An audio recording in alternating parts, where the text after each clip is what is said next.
বিপ্লবের মাধ্যমে বাংলাদেশের তরুণেরা আমাদের পথ দেখিয়েছে।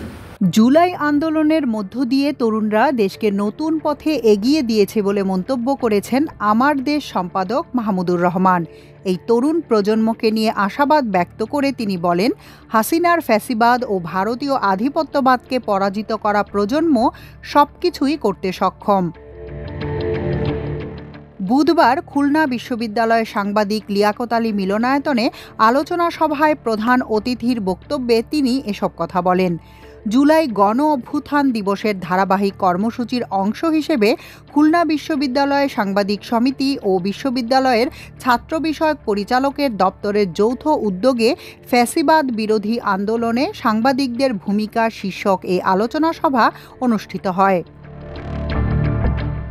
আলোচনা সভায় মাহমুদুর রহমান বলেন, দীর্ঘ ১৬-১৭ বছরের ফ্যাসিস্ট শাসন শেষে যে সাহসী ও নির্ভীক প্রজন্ম গড়ে উঠেছে তা এক বিস্ময়কর ঘটনা।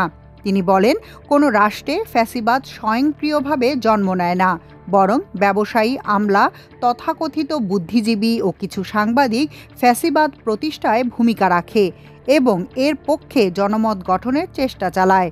তিনি বলেন, গণ অভ্যুত্থান ছাড়া যে ফ্যাসিবাদ উৎখাত সম্ভব নয় সেটি জুলাই আন্দোলন স্পষ্টভাবে প্রমাণ করেছে। সাংবাদিকদের প্রসঙ্গে আমার দেশ সম্পাদক বলেন, তরুণ সাংবাদিকরা আন্দোলনে দৃঢ়ভাবে লড়াই করেছেন, কিন্তু অনেক প্রবীণ সম্পাদক ও সিনিয়র সাংবাদিক পক্ষপাতমূলক অবস্থান নিয়েছেন বা আত্মনিয়ন্ত্রণে গেছেন। সৎ, সাহসী ও চ্যালেঞ্জ গ্রহণকারী সাংবাদিক হতে হলে এস্টাবলিশমেন্টের বিরুদ্ধেও লিখতে হবে এবং উভয় পক্ষের বক্তব্য সমানভাবে তুলে ধরতে হবে।